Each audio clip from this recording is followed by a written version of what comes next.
warahmatullahi wabarakatuh. Waalaikumsalam warahmatullahi wabarakatuh. Baik, saya di sini di Aulia akan mempresentasikan hasil tugas saya sendiri. Keterima dan sehat.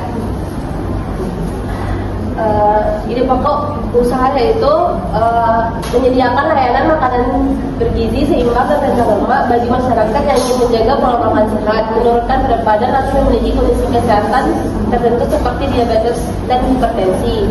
Tujuan usaha yaitu membantu masyarakat meliharakan gaya hidup sehat melalui konsumsi makanan bergizi, menyediakan pilihan praktik bagi orang yang sibuk namun tetap ingin makan sehat.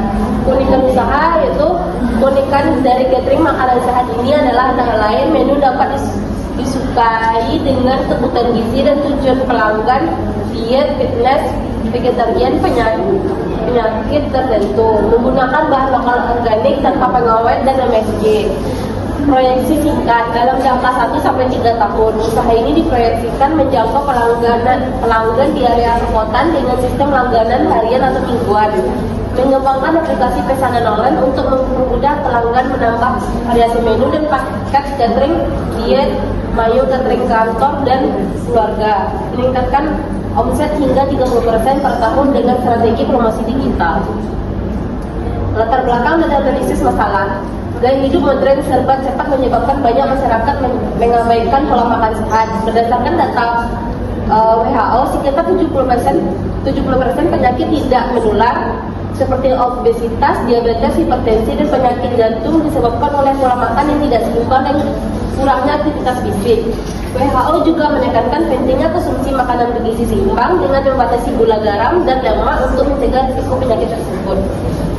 Di Indonesia, Kementerian Kesehatan atau Kemenkes RI melalui Riskesdas 2023 melaporkan bahwa prevalensi obesitas pada orang dewasa meningkatkan 23,7% naik dibanding tahun-tahun sebelumnya. Analisis pasar dan peluang usaha. Segmentasi pasar.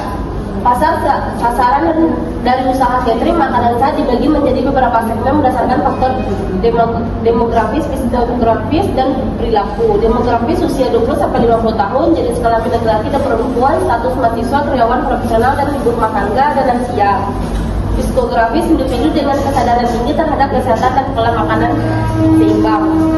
Orang menjalani program diet atau memiliki penyakit tertentu seperti diabetes dan hipertensi. Perilaku pelangganan yang membutuhkan makanan praktis namun tetap bergizi. Konsumen yang lebih memilih layanan langganan harian atau mingguan. Analisis pesaing. Beberapa pesaing dalam bidang ini antara lain catering konvensional fokus pada rasa dan harga murah, namun belum memperhatikan nilai gizi. Catering diet premium menyediakan menu sehat tapi dengan harga relatif dan jangkauan terbatas.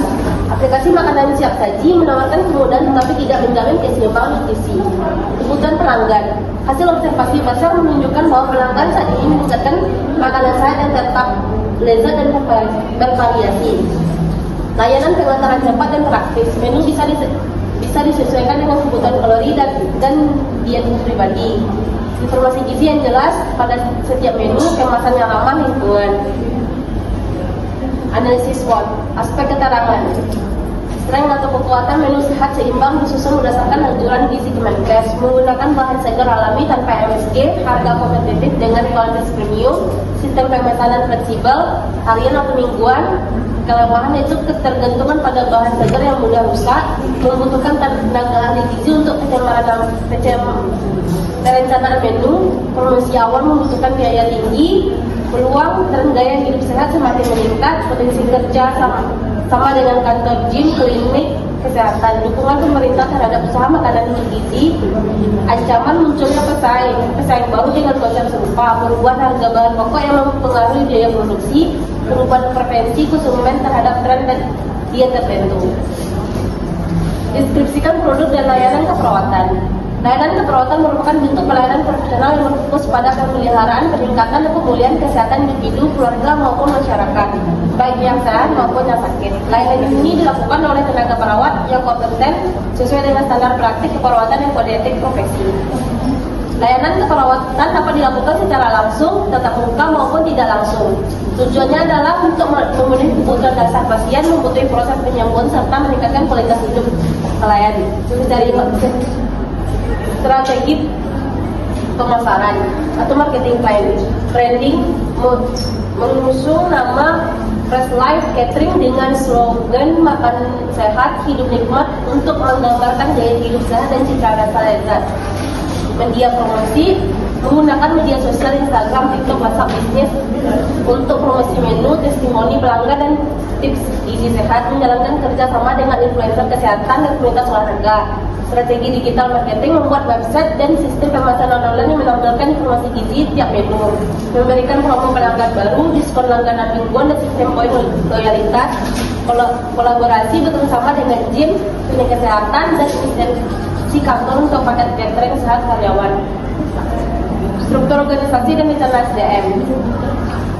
Pemilik manajer utama, ahli gizi, kepala koki, tim dapur dan asisten masak, kurir pengantar, tim pemasaran dan admin online. Tanggung jawab manajer mengatur operasional dan pengambilan keputusan. Ahli gizi menyusun menu, menghitung kebutuhan kalori, mengelola makanan sesuai standar kebersihan dan gizi. Kurir mengantar pesanan tepat waktu.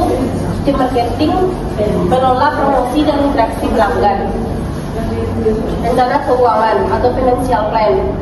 Sumber modal dari tabungan pribadi dan investor kecil, mitra keluarga atau estimasi biaya operasional bahan baku sekitar 10 juta per bulan. Gaji karyawan 7 juta per bulan, biaya promosi dan pengantaran 3 juta per bulan. Total biaya operasional 20 juta per bulan. Pendapatan target penjualan 20% per hari atau 35.000 sampai 42 juta per bulan. Analisis BEP, modal awal 25 juta dan perkirakan kembali dalam waktu 2-3 bulan.